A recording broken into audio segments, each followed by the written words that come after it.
오늘 예배 함께 드리는 우리 모든 성도를 주님의 이름으로 환영합니다. 우리 옆에 분들하고 인사 나누시기 바랍니다. 환영합니다. 사랑합니다. 축복합니다.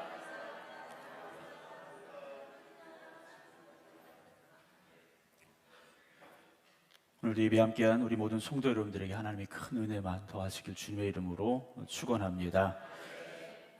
주일 아침이 되면 우리 성도님들이 아침 일찍들 와서 식당 봉사하시고 또 교회 학교 봉사해 주시고 차량 운행해 주시고 너무 감사를 드립니다. 하나님이 부르심에 응답하신 여러분들의 그 헌신이 이 땅에 축복이 되어지고 하늘의 상급이 되어질 줄로 믿습니다. 오늘 새벽에도 제가 기도하고 이렇게 돌아가는데요, 이제는 해가 좀 일찍 떠오르고 있습니다. 새벽 기도 끝나면 이미 날이 환하게 밝아 있는데요, 교회 들어올 때는 어두웠지만 나갈 때 환한 그 모습을 보면서 우리가 하나님 만나고 돌아가는 이 시간에도 하나님께서 어두워진 여러분들의 인생에 밝은 빛을 비추어 주시고 답답하고 막혔던 인생에도 또 하나님이 역사하시는 그런 은혜가 있기를 다시 한번 주님의 이름으로 축원합니다.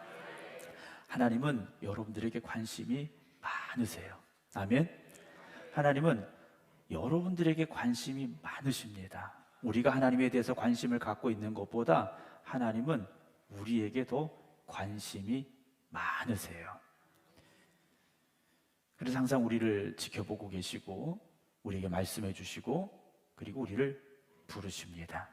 오늘 여호와의 말씀이라는 제목으로 함께 말씀을 나누려고 하는데요, 오늘 주일 오후부터 이제 부르심이라는 제목을 가지고 주제를 가지고 에스더의 말씀을 함께 나누려고 하는데, 그 에스더의 말씀을 나누기 전에 오늘 먼저 하나님께서 엘리야를 통하여 부르셨던 그 말씀을 나누고 또 주일 오후 시간 이제 에스더의 말씀을 나누려고 합니다.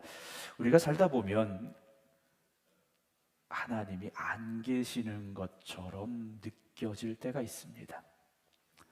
신앙생활을 그래도 좀 오래 하신 분들은 그런 경험이라고 하긴 좀 그렇습니다만, 하나님이 정말 계실까? 하나님 안 계신 것 같아. 모르겠어. 다른 사람에게는 계신지 모르겠지만 나에게는 계시지 않은 것 같다라는 그런 답답하고 어두운 상황들, 그런 현실들을 마주하게 될 때가 있습니다. 그러나 하나님은 지금도 살아계시고 지금도 일하고 계시고 지금도 여러분들과 함께 하기를 원하고 계심을 고백하시기 바랍니다. 근데 우리가요, 왜 인생을 살아가면서 고민하고 걱정할까 생각해 보면 단순합니다. 먹고 사는 문제 때문입니다. 물론 관계의 문제도 많이 있죠. 그러나 1차적인 문제는 먹고 사는 문제입니다. 거기에 우리가 매여 있다 보니까, 먹고 사는 것이 더 급하다 보니까 그 이상의 것들에 대해서 사실 관심을 두기가 어려울 때가 있습니다. 그럼에도 불구하고 하나님은 우리를 매 순간 부르고 계시다라는 거죠. 여러분, 오늘을 살아가는 삶의 의미가 있으십니까? 내가 오늘을 살아가야 되는 이유가 있으십니까? 여러분, 그 이유가 분명히 있으시길 원합니다. 정말 내가 오늘을 왜 살아가야 되는지에 대한 우리의 분명한 답이 있어야 됩니다. 지난주에 안타까운 뉴스들이 종종 들려왔습니다. 10대의 청소년들이 5일 사이에 3명이나 뛰어내려서 자살을 했습니다. 심지어 한 아이는 핸드폰을 켜고 자기가 뛰어내리는 동영상을 찍어서 볼 수 있도록 뛰어내렸던 사건도 있었습니다. 10대의 꿈이 많아야 될 아이들이 삶의 의미를 찾지 못하고 허무함 속에서 뛰어내리더라는 거죠. 어떤 영화의 예고편을 보니까요, 수많은 사람들이 계속 뛰어내려서 죽게 되는 장면을 제가 잠깐 스쳐가며 본 적이 있습니다. 근데 우리가 나이가 많든 우리가 나이가 적든, 우리가 남자건 여자건 우리의 직업이 무엇이든 하나님이 부르심에 대한 확신이 없으면 여러분들의 인생은 공허할 수밖에 없고 허무할 수밖에 없습니다.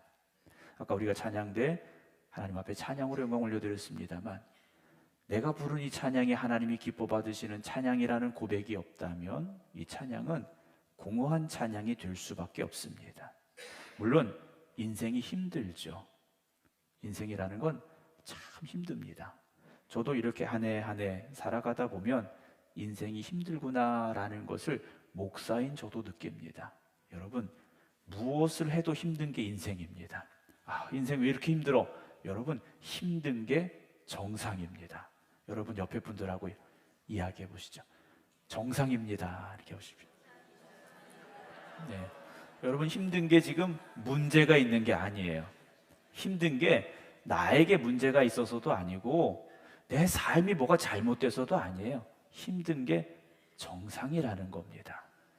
그런데 힘든 게 정상이고 누구나 다 힘든 인생을 살아가지만 하나님이 나를 부르시고 하나님이 나와 함께 하심을 고백하는 사람은 그 힘들고 어려운 인생을 헤쳐나갈 힘이 있다라는 거죠. 왜 그렇습니까? 하나님이 내 아버지시니까. 하나님이 내 아버지시니까 하며 우리가 그렇게 살아갈 수 있죠. 우리가 성경을 보면 곳곳에 하나님께서 부르시는 장면들이 등장을 합니다.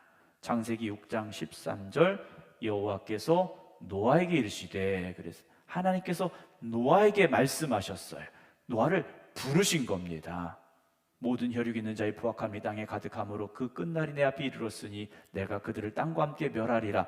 하나님께서요, 그 땅이 악하다 이것만 말씀하시려고 부른 게 아니지 않습니까? 그 심판 가운데 네가 할 일이 무엇인가 있구나, 하나님께서 노아를 부르셨다라는 거예요. 7장 1절에도 또다시 노아에게 말씀하십니다. 너와 네 온 집은 방주로 들어가라고 노아를 부르시고 말씀을 하셔요. 창세기 12장 1절에도 아브라함을 부르시죠. 잘 아시지 않습니까? 여호와께서 아브라함에게 이르시되 너는 너의 고향과 친척과 아버지의 집을 떠나 내가 내게 보여줄 땅으로 가라고 말씀하셔요. 하나님께서 사람을 부르실 때는 하실 말씀이 있으시다라는 거예요. 그 말씀이 뭡니까? 내가 너에게 줄 명령이라는 거죠. 그 부르심 안에는 우리가 순종해야 될 명령이 담겨져 있다는 겁니다. 출애굽기 3장 4절에도 하나님께서 모세를 부르십니다. 여호와께서 그가 보려고 돌이켜 오는 것을 보신지라 하나님이 떨기나무 가운데서 그를 불러 이르시되 모세야 모세야 하시매 그가 이르되 내가 여기 있습니다. 하나님께서 모세를 부르셔요. 왜 부르십니까? 다시 애굽으로 가라고 부르시는 거지 않습니까? 애굽에 있는 이스라엘 백성들을 인도하여 가나안 땅으로 데리고 가라고 하나님께서 모세를 부르셨다라는 거죠. 하나님의 부르심을 들은 사람은, 그리고 그 부르심에 응답하고 순종한 사람은 자기의 사명을 발견하게 되고 그 사명을 향하여서 나아가는 사명자들이 됐다라는 거죠. 오늘 저와 여러분 하나님의 부르심이 있기 때문에 이 자리에 나온 줄로 믿습니다. 그 부르심에 우리는 듣고 순종하며 사명자의 길로 가야 됩니다. 오늘 1절입니다. 길르앗에 우거하는 자 중에, 길르앗이라는 동네에 많은 사람들이 살고 있었어요. 그 많은 사람들 중에 하나님은 딱 한 사람을 찾으셨습니다. 누굽니까? 디셋 사람 엘리야를 부르셨어요. 근데 엘리야가 누구였는지 성경은 우리에게 자세하게 알려주지 않습니다. 이 사람의 가문이 어떻고 이 사람의 배경이 어떻고, 왜냐? 하나님은 그게 중요하시지 않다라는 거예요. 우리는 어딘가 취업을 하려면, 또 소개를 하려면 나의 이력서를 내야 됩니다. 이력서를 보내야 돼요. 저도 이력서를 거의 써보지 않았는데 생극교회 청빙을 요청받으면서 이력서라는 걸 썼어요. 그거 쓰기 어렵더라고요. 왜냐하면 날짜를 잘 모르겠어요. 이력서를 써야 되는데 언제 졸업했는지, 졸업한 날짜가 언제인지 졸업장 다 뒤져봐야 되고, 제대를 했는데 내가 제대를 언제 했는지도 잊어버렸고, 파송을 받았는데 첫 목회 파송받은 날짜가 언제인지도 모르겠고, 두 번째 교회 파송받았는데 잘 모르겠고, 정확한 건 제 생일만 알겠더라고요. 아무것도 모르겠어요. 우리는 이렇게 나의 어떤 것들을 드러내야 내 소개가 됩니다. 그런데 하나님은요, 그런 게 아무것도 중요하지 않으세요. 내가 어떤 학교를 나왔는지, 내 재산이 얼마인지, 하나님은요, 그런 세상적인 기준이나 조건을 요구하시는 분이 아니시라는 거죠. 여러분, 세상에서는 좀 우리가 기죽을 수 있어요. 네, 죄송하지만 세상에 나가면 우리보다 잘난 사람들도 있기 때문에 기죽을 수도 있어요. 그러나 하나님 앞에 나온 여러분, 하나님 앞에서 물론 우리가 죄인이고 부족하지만 어깨 피시기 바랍니다. 왜냐, 하나님은요, 어떤 조건을 가지고 우리를 구분하시고 판단하시는 분이 아니세요. 하나님은 똑같이 여러분들을 사랑하고 계시고 네가 세상에서 가장 귀하다고 우리에게 말씀해주고 계시다라는 사실을 여러분 잊지 마시기 바랍니다. 그럼 우리는요, 살면서 얼마나 기쁨이 있는지 몰라요. 하나님이 나를 그렇게 인정하시고 하나님이 그렇게 나를 보고 계신데 얼마나 기쁩니까? 그런데 왜 나를 이렇게 어려운 삶을 주셨을까라는 질문을 우리가 또 할 수밖에 없지 않습니까? 아까도 인생은 다 힘들다 말씀드렸습니다만, 힘든데 왜 나는 더 힘들까라는 생각을 하게 돼요. 그런데 하나님은요, 그 과정들을 통해서 우리를 더 성숙하게 하시고 우리를 만들어가고 계시다라는 거죠. 왜 우리를 그렇게 성숙하게 하시고 왜 만들어 가실까요? 이유가 있으시지 않습니까? 하나님이 우리를 만들어 가시는 과정에는 다 이유가 있어요. 왜요? 쓰시려고. 하나님이 우리를 쓰시려고 만들어 가신다는 거죠.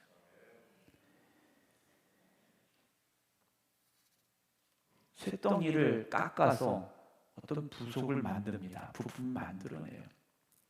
정밀하게 깎아내기도 하고요. 그때 보면요, 아주 날카로운 도구를 써서 그 단단한 쇠를 아주 정밀하게 깎아내는 과정을 보게 됩니다. 그 과정을 겪지 않으면 쓰여질 곳에 쓰여지지 못한다는 거죠. 아주 정밀한 부품 같은 경우에는요, 정확하게 치수가 맞아야 됩니다. 우리는 대충 한 1mm 정도 오차가 나도 할 수 있겠지, 안 된다라는 거예요. 하나님은요, 우리를 아주 정확하고 정밀하게 지금 만들어가고 계시다는 거죠. 왜요? 우리를 쓰시려고.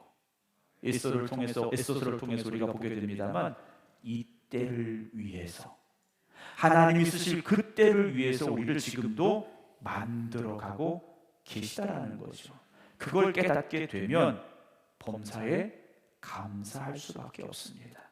하나님은요, 특별한 사람을 부르지 않습니다. 보통 평범한 사람들을 부르셔요. 그러나 부르시되 그들을 만들어 가신다라는 거죠. 우리가 대단해서 쓰임 받는 게 아닙니다. 하나님이 만들어 가실 때 순종하고 헌신하고 변화되기 때문에 하나님께서 우리를 사용하신다라는 거죠. 하나님이 여러분들을요, 만들어 가심을 고백하시기 바랍니다. 그냥 우리를 딱 갖다가 쓰시는 게 아니에요. 세상에서는 그럴듯해 보일 수 있고 세상에서는 완벽할 수 있지만 하나님 앞에서는요, 다 부족하다라는 거죠. 그래서 우리를 만들어 가신다는 겁니다. 오늘 2절 보면요, 여호와의 말씀이 엘리야에게 임하여 이르시되 라고 되어 있어요. 여러분, 하나님의 말씀이 들려졌습니다. 하나님의 말씀이 엘리야에게 들려졌다라는 거죠. 오늘 우리에게도 하나님의 말씀이 들려지는 역사가 있어야 됩니다.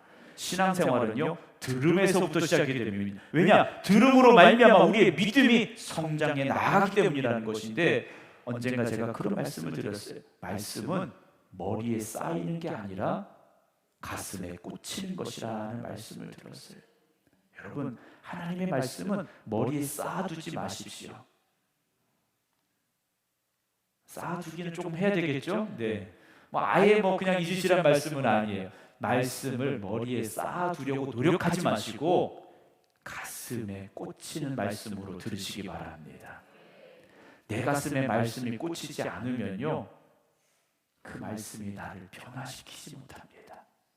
머리에 쌓아두어서는 내가 변화되지 않습니다. 성경을 100번 읽어도 머리에만 쌓아두면 변화되지 않습니다. 그런데 그 100번을 읽어가는 순간, 어느 순간 어떤 말씀이 어떤 순간에 내 가슴에 꽂힐 때가 있다는 거죠. 그때 우리가 깨어지고 부서지게 되는 겁니다.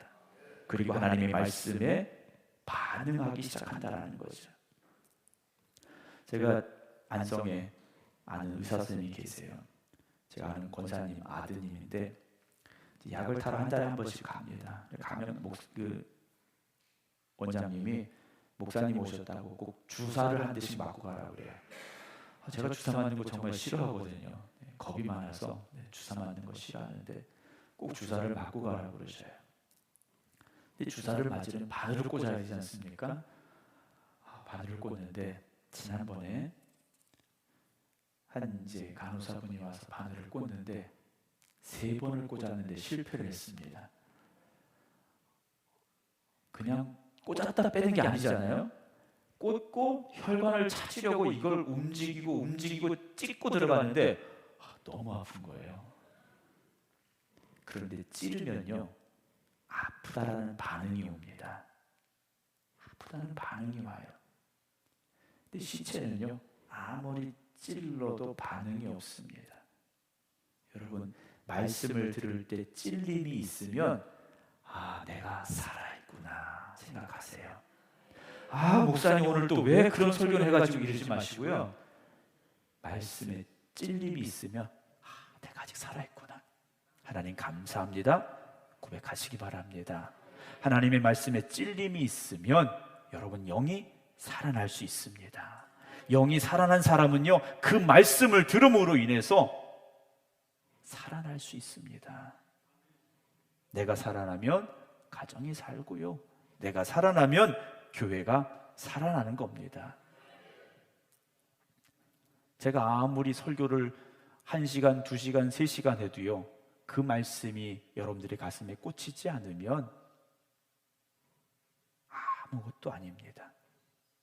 그러나 단 1분만 말씀을 전했는데 그 말씀이 찔림이 되면 그 말씀이 여러분들을 살리는 말씀이 됨을 저는 고백합니다.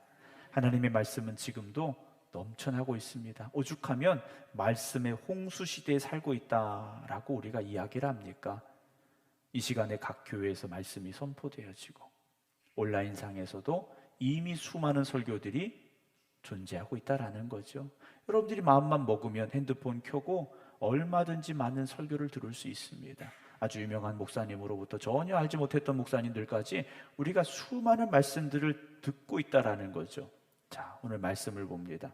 이스라엘 백성들에게요 하나님께서 엘리야를 통하여서 무슨 말씀을 하나님께서 하고 싶으셨는가 하는 거죠. 1절을 봅니다. 맨 밑에 볼까요? 내 말이 없으면 수년 동안 비도 이슬도 있지 아니하리라 그러셔요. 자, 기근이라는 게 뭡니까? 비가 오지 않는 거지 않습니까? 얼마 전에 우리 남쪽 지역에서 비가 하도 안 와가지고 얼마나 고생을 했는지 몰라요. 비가 안 온다라는 것 가뭄이지 않습니까? 그런데 더 큰 가뭄은 영적인 기근입니다. 말씀이 들려지지 않고 말씀이 깨달아지지 않는 게 더 큰 문제라는 거예요. 여러분, 우리가 그 문제의 심각성을 인식해야 됩니다. 그냥 오늘 하루 먹고 사는데 문제 없으니까 그냥 하루 지나가는 게 여러분 다행이 아니에요. 오늘을 살아갈 말씀이 나에게 들려져야 되고 그 말씀으로 인하여 우리가 하루하루를 살아갈 수 있어야 되는데 그렇지 못했다라는 거죠. 사무엘상에 보게 되면요 그 시대에 어떤 일들이 있었습니까? 하나님의 말씀이 희귀했다고 그랬어요. 말씀이 희귀했다라는 겁니다. 들을래야 들을 수 없고 선포되지 않았더라는 거예요. 그런데 하나님은요 말씀을 통하여 역사하십니다. 하나님은 지금도 말씀을 통하여 역사하시는데 그 말씀을 누구에게 주십니까? 바로 여러분들에게 주신다라는 거죠. 우리를 부르시는 겁니다. 과거의 나의 삶에서 하나님이 부르시는 그 사명의 자리로, 소명의 자리로, 사명자의 자리로 우리를 부르시는 거죠. 그런데 그 음성을 들은 사람이요 고민에 빠집니다. 왜냐? 내가 이제 그 사명을 가지고 살아야 되니까 고민이 될 수밖에 없는 거예요. 예전에 나로서는 살아갈 수가 없다라는 거예요. 여러분, 은혜 받으면요 고민이 돼야 됩니다. 왜냐? 은혜 받기 전에는요 그냥 내가 하고 싶은 대로 살았어요. 내 마음대로 살았어요. 그런데 은혜 받고 나니까 뭔가 마음에 찔림이 오고 깨달음이 오고 변화됨이 있어야 되고 하나님이 이끄시는 길로 가야 되는 그런 거룩한 부담감이 우리에게 든다라는 거죠. 여러분, 이 자리에서 그런 고백들이 있어야 됩니다. 말씀을 들었는데도 그 거룩한 부담감이 내게 없다면 여러분 말씀 들은 게 아니에요.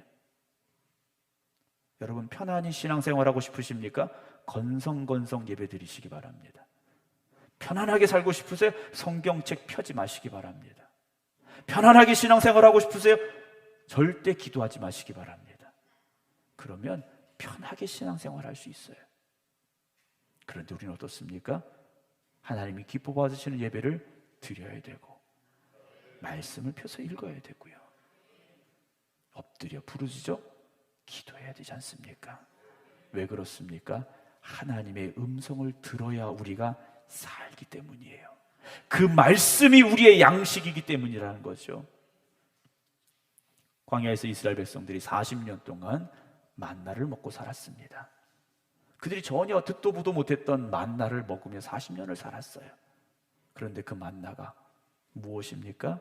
결국 하나님의 말씀이었고 그 말씀에 순종하며 살아가라는 하나님의 뜻이었다라는 거죠. 그런데 그 40년을 먹으면서 어떻게 됐습니까? 처음에는 꿀송이보다도 달다, 뭐 기름에 튄 것보다 훨씬 맛있다 이랬는데 시간이 지날수록 어떻게 됐습니까? 맛이 없다 그랬어요. 여러분 신앙생활 하면서 그 말씀의 맛이 날마다 더 좋아지기를 주님의 이름으로 축원합니다. 설교 또 똑같은 거 또 하시네. 여러분 이게 아니에요. 맛있는 건 또 먹어도 맛있지 않습니까? 아니세요? 날마다 새로운 거 드셔야 돼요? 고민되네요. 네. 맛있는 건 또 먹어도 맛있어요. 말씀도 또 들어도 기쁨이 있어야 됩니다. 우리가 세상이 말하는 예수쟁이지 않습니까? 예수쟁이에요. 예수쟁이가 되려면 여러분 적어도 진짜 예수쟁이가 되시기 바랍니다.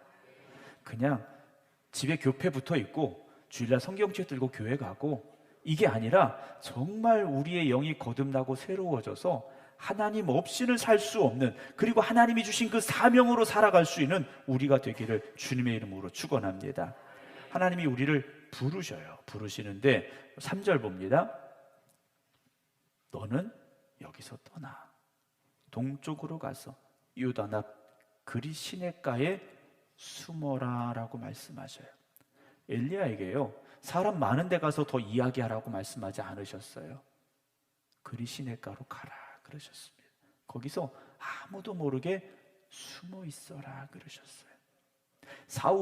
바울이 사울이었을 때 다메섹으로 가다가 부활의 주님을 만납니다. 그리고 나서 그가 다메섹으로 다시 들어가서 보지 못했던 눈이 보여지게 되고 그가 다음 어디로 가느냐? 아라비아 광야로 내려갑니다. 광야로 내려갔어요. 그에게 주신 주님의 음성을 마음에 품고 그는 광야로 내려가서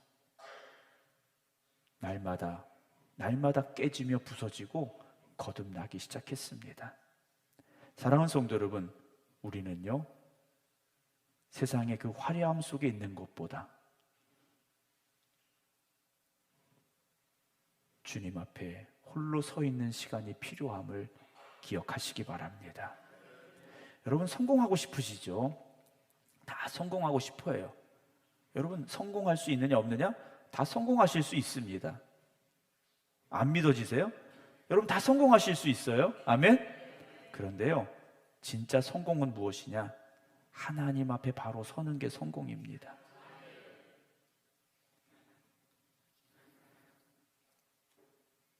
우리가 영이라는 것이 사실 눈에 보이지 않습니다. 그런데 영적인 힘이 있는 사람은요 밖으로도 그 영적인 힘이 드러나고 보여지게 돼 있습니다. 세상에 그럴듯한 힘을 가진 사람은 그 그럴듯한 힘이 사라지면 빈손이에요. 그런데 내 안에 영적인 힘이 있는 사람은 다 잃어버려도 힘 있는 사람이 될 수 있습니다. 세상 것을 의지했던 사람은요 그걸 잃어버리고 빼앗기면 외로움에 빠지게 되고 혼란에 빠지게 되고 마음의 병이 생기게 된다는 거죠. 그런데 영적인 힘이 있는 사람은요 다 빼앗겨도 무너지지 않습니다. 왜냐? 내 안에 하나님이 붙잡아 주시는 그 힘이 있기 때문에, 세상 것이 나를 채워주지 못할 때도 하나님이 나를 채워주시기 때문에 우리는요 담대함으로 갈 수 있다는 거죠. 그 연예인들이요 무대 위의 화려함 속에 빠져 삽니다. 그래서 심지어는 지난번에 어떤 유명한 연예인은 아주 많은 종류의 마약을 해서 조사를 받기도 했고요.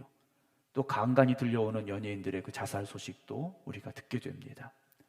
여러분, 사람들에게 보여지는 내 모습에 집중하지 마시고 하나님 앞에 서는 내 모습에 집중하시기를 주님의 이름으로 축원합니다. 목사인 저도요, 성도들 가운데 있으면 여러분들이 저에게 해주는 말을 들으면서 제가 그런 사람인 줄 착각하기 쉬워집니다. 아, 목사님 잘생겼어요. 진짜 잘생긴 줄 알아요? 아, 목사님 설교 잘해요. 진짜 잘하는 줄 알아요. 그런데요, 가끔 제가 밤에 교회 옵니다. 거의 매일 오는데요, 성전에 올라올 때도 있어요. 성전에 올라오면 여러분들이 앉아 계신 그 자리에 제가 앉습니다. 제가 한 자리 한 자리 앉고 있어요. 그 자리에 앉아서 제가 기도하는데 어느 자리라고 말씀 안 드립니다. 왜냐하면 제가 아직 다 돌아간 게 아니기 때문에 제가 앉은 자리 몇 군데가 이제 쭉 있는데 그 자리에 앉으신 분들은 엉덩이가 뜨거울지도 몰라요. 제가 거기 앉아서 기도를 하는데 가끔 그런 생각이 들어요. 불 꺼진 성전에서 밤에 여기 성전 들어오시면 이 십자가 조명, 십자가 옆에 있는 조명만 이렇게 빛나는데 가끔 그런 생각을 해요. 세상의 껍데기는 다 벗어버리고 정말 하나님 앞에 있는 나는 어떤 모습입니까? 라는 그런 질문을 할 때가 있어요. 여러분, 그게 진짜지 않습니까? 사람들에게 듣는 이야기, 사람들 속에 있는 내가 진짜가 아니라 하나님 앞에 어린아이 같이 벌거벗은 모습으로 서 있는 내가 진짜의 모습인 것 같아요. 여러분, 그 진짜의 모습을 발견하시기 바랍니다. 그리고 그 진짜의 모습이 멋진 여러분 되시길 주님의 이름으로 축원합니다. 하나님께서 보실 때 기뻐하실 수 있는 모습, 하나님께서 보실 때 인정하실 수밖에 없는 그 믿음의 사람들이 저와 여러분들이 되길 주님의 이름으로 축원합니다. 여러분, 우리가 외로울 때가 있어요. 근데 그 외로움을요, 세상에서 채우려고 하면, 사람들에게서 채우려고 하면 오히려 더 큰 상처가 될 때가 많이 있습니다. 여러분, 하나님 앞에서 위로받으시기 바랍니다. 저도 이 성전에서 많이 위로받아요. 제가 상처 많이 받는 사람이라서가 아니라 이 성전에서 하나님으로부터 주는 위로가 있다라는 거죠. 왜 하나님은 엘리야에게 요단 앞 그리 시냇가로 가라고 했을까요? 가서 엘리야야, 나만 봐야 된다, 하나님 말씀하고 계신 건 아니겠습니까? 세상의 화려함, 세상의 것, 그런 것들을 의지하고 바라보지 말고 하나님께서 엘리야에게 넌 나만 바라봐야 된다 말씀해주고 계신 것 같아요. 여러분, 해바라기라는 그 식물이 어떻습니까? 해만 바라봐서 이름 자체가 해바라기잖아요. 여러분, 우리는요, 하나님만 바라보는 하나님 바라기가 되어져야 됩니다. 예전에 그 주바라기 선교단이라는 것도 있었는데요, 여러분, 하나님만 바라보시기 바랍니다. 어떤 상황에서도 하나님만 보셔야 돼. 어떤 자리에서도 하나님만 보셔야 돼. 외로울 때도 하나님 보셔야 되고, 힘들 때도 하나님 보셔야 되고, 고통스러울 때도 하나님만 바라보시기 바랍니다. 그럼 하나님께서 공급해 주시는 힘과 능력이 우리를 다시 일어서게 한다라는 거죠.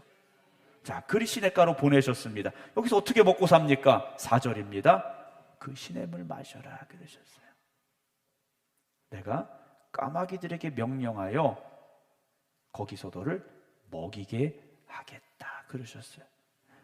여러분, 아니 하나님, 무슨 까마귀가 나를 먹입니까? 그 까마귀는 도대체 먹을 걸 어디서 가져옵니까? 여러분, 그건 하나님이 하실 일이에요. 까마귀, 어떤 까마귀, 1번, 2번, 3번 까마귀 부르시는 것도 하나님이시고, 그 까마귀가 먹을 걸 물어오게 하시는 것도 하나님이시고, 엘리야에게 보내시는 것도 하나님이시지 않습니까? 우리는 뭐 하면 됩니까? 받아 먹으면 되는 거예요.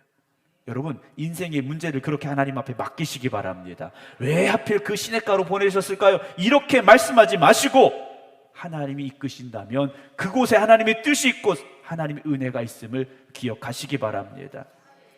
오늘 우리가 그럴 수 있어요. 내 곁에 아무도 없을 수 있어요. 뭐 아무것도 없는 그리 시냇가 같을 수도 있어요. 거기 가서 식당이 있는 것도 아니고 주변에 사람이 있는 것도 아니고 이거 어떻게 먹고 살아야 되나 고민될 수 있습니다. 우리의 눈에는 길이 보이지 않을 수 있어요. 그러나 하나님께는요, 모든 게 길입니다. 아멘. 우리에게 길이 보이지 않는다고 답답해하지 마시고 하나님이 보여주시는 그 길로 가시기 바랍니다. 사방이 닫히면요, 바라볼 때는 어디밖에 없습니까? 하늘밖에 없어요. 여러분, 그렇게 하나님을 바라보시기 바랍니다. 사방이 막혔다고 고민하고 걱정하지 마시고 열려진 하늘의 문을 바라보시기 바랍니다. 까마귀가 아침 저녁으로 먹을 걸 가져옵니다. 먹을 걸 가져와요. 엘리야가 누구를 기다리겠습니까? 까마귀만 쳐다보면 거기 잘못 간 겁니다. 까마귀를 보내시는 하나님을 바라볼 수 있어야 됩니다. 마태복음 6장 11절 봅니다. 오늘 우리에게 일용할 양식을 주시옵고. 주님께서 가르쳐 주신 기도문의 일부분입니다. 우리에게 일용할 양식을 뭐 하시라고요? 주시옵고. 누가요? 하나님이. 여러분, 그렇게 하나님을 바라보시기 바랍니다. 제가 설교를 하면요, 가끔 그런 이야기 하시는 분들이 있어요. 목사님이니까 그런 소리 하시지, 목사님 세상 물정 몰라서 그렇지, 뭐 이런 이야기들을 하시는 분들이 있어요. 그런데요, 목사도요 세상 기가 막히게 합니다. 여러분들이 아는 거 이상으로 많이 알아요. 몰라서 이러는 게 아닙니다. 몰라서 이러는 거 아니죠. 저도 알 만큼 알고 겪을 만큼 겪었어요. 그런데 그렇게 알 만큼 알고 겪을 만큼 겪어보니까 답은 하나예요. 하나님밖에 없더라는 거죠. 선택지가 많은 게 아니에요. 여러분, 선택지는 딱 하나입니다. 정답이 하나이듯 선택지도 하나예요. 그 선택지가 바로 오늘 이 자리가 되기를 주님의 이름으로 축원합니다. 하나님은요, 오늘 우리에게 뭐라고 말씀하십니까? 순종하라고 말씀하셔요. 근데 그 순종 속에 담겨져 있는 하나님의 선물이 뭡니까? 하나님의 선물이 뭘까요? 하나님께서 아브라함에게, 아브라함아, 너 사랑하는 아들 한 명밖에 없는 네 아들 있지, 이삭이지? 그 아들 나한테 번제로 바쳐라 그러셨어요. 아브라함에게 뭘 요구하셨습니까? 순종을 요구하셨어요. 근데 그 순종의 결과는 뭡니까? 축복이었다라는 거죠. 여러분, 하나님께서 우리에게 순종을 요구하실 때는요, 우리 보고 가서 그냥 죽어라, 그것이 끝이다, 이 말씀이 아니에요. 하나님이 채워주시고 공급해 주시겠다라는 약속을 담고 있다라는 거죠. 그런데 순종하면 즉시 채워주시고 순종하면 즉시 응답해 주시고 이러면 얼마나 좋을까요? 아니더라고요. 순종했는데 즉시 채워주시지 않을 때가 있어요. 순종했는데 즉시 응답이 오지 않을 때가 있어요. 배고픈데 그 배고픔이 계속 될 수도 있어요. 아픔이 있는데 그 아픔이 계속 될 수도 있어요. 외로운데 그 외로움이 계속 될 수도 있어요. 고난이 왔는데 그 고난이 계속 될 수도 있어요. 그럼 우리는 혼란이 옵니다. 이 길 끝까지 가야 될까? 이 신앙 지켜야 될까? 고민이 돼요. 여러분, 그 고민이 올 때 그럼에도 불구하고 하나님을 믿으시기 바랍니다. 하나님은 어떤 하나님이십니까? 선하신 하나님이세요. 하나님께서 엘리야에게 아침에도 먹이시고 저녁에도 먹이셨어요. 그냥 거기 있어라가 아니라 하나님은 채워주셨습니다. 오늘 여러분들 앞에 놓여진 인생의 어려움들이 있을 수 있습니다. 고난의 시간들이 있을 수 있어요. 야, 이거 어떻게 살아야 될까? 어떻게 먹고 살아야 될까? 이 문제를 어떻게 해결해야 될까? 이 고난을 어떻게 버텨내야 될까? 고민될 수 있습니다. 그런데 내가 하려고 하지 마시고 하나님께 맡기시기 바랍니다. 수술을 받으러 가면요, 환자가 할 수 있는 건 아무것도 없습니다. 여러분, 이제 수술 받아보신 분들은 알겠습니다만 그 침대에 누워서 수술방으로 끌려 들어가는 게 그리 유쾌하지 않아요. 그런데 어떻게 합니까? 맡겨야죠. 맡겨야 내가 살지 않습니까? 여러분, 하나님이 여러분들을 이끌어 가겠다고 하시면 순종하시기 바랍니다. 하나님이 부르시면 부르심에 응답하시기 바랍니다. 그게 우리가 가야 될 길이라는 거죠. 왜냐? 우리보다 우리를 더 하나님께서 잘 알고 계셔요. 나보다 나를 더 잘 알고 계세요. 그런데 우리 어떻습니까? 조금 먹고 살만하면 하나님으로부터 멀어집니다. 조금 내가 성공한 것 같으면 교만해지기 시작합니다. 여러분, 오히려 그 순간 하나님 앞에 더 가까이 나아가시기 바랍니다. 5절 봅니다. 그가 여호와의 말씀과 같이 하여, 하나님 말씀하신 그대로 했다라는 거예요. 곧 갔어요. 생각해보고 가지 않았습니다. 신앙생활은요, 고민할 게 없습니다. 여러분, 신앙생활하면서 왜 고민하십니까? 말씀 주셨으면 말씀대로 해보세요. 아직도 고민하시는 분이 오늘 100명은 조금 안 되는데 한 90명 정도가 고민하고 계세요. 여러분, 고민하지 마세요. 고민하지 마시고요, 한번 해보시기 바랍니다. 제가 해보니까 그렇더라니까요. 여러분, 목사를 못 믿으시네요. 제가 해보니까 되더라고요. 하나님 응답이 있더라고요. 하나님이 채워주시더라고요. 6절 봅니다. 까마귀들이, 이건 아주 특별한 경우지 않습니까? 까마귀는요, 지 먹을 것 더 이제 움켜잡는 애들이에요. 그런데 이 까마귀들이요, 아침에도 떡 가져오고 고기 가져오고, 저녁에도 떡 가져오고 고기 가져오고, 얘들이요, 이걸 이 발톱으로 잡고 왔습니까? 입에 물고 왔습니까? 그건 물어보지 마세요. 성경에 없으니까 그건 잘 모르겠어요. 그런데 가져왔어요. 지가 안 먹고 가져왔어요. 누구 주라고 하셨기 때문에? 엘리야 주라고 하셨기 때문에 까마귀가 가져왔대요. 여러분, 우리가 살다 보면요, 그렇게 하나님께서 우리를 도우실 때가 있습니다. 전혀 생각지 못했던 방법으로 도우시고요, 전혀 기대하지 않았던 사람으로 우리를 도우실 때가 있어요. 그런데 인생은 어떻습니까? 7절 봅니다. 땅에 비가 내리지 아니하므로 얼마 후에 그 시내가 말랐어요. 여러분, 또 어려움은 옵니다. 목사님 말씀대로 살았는데 왜 또 어려워졌나요? 여러분, 그게 인생입니다. 또 어려워져요. 그럼 그 다음에 하나님이 어떻게 하십니까? 너 거기서 그냥 죽어라 하지 않으셨어요. 또 다른 살 길로 인도하셨지 않습니까? 여러분, 하나님의 말씀대로 한번 가보시기 바랍니다.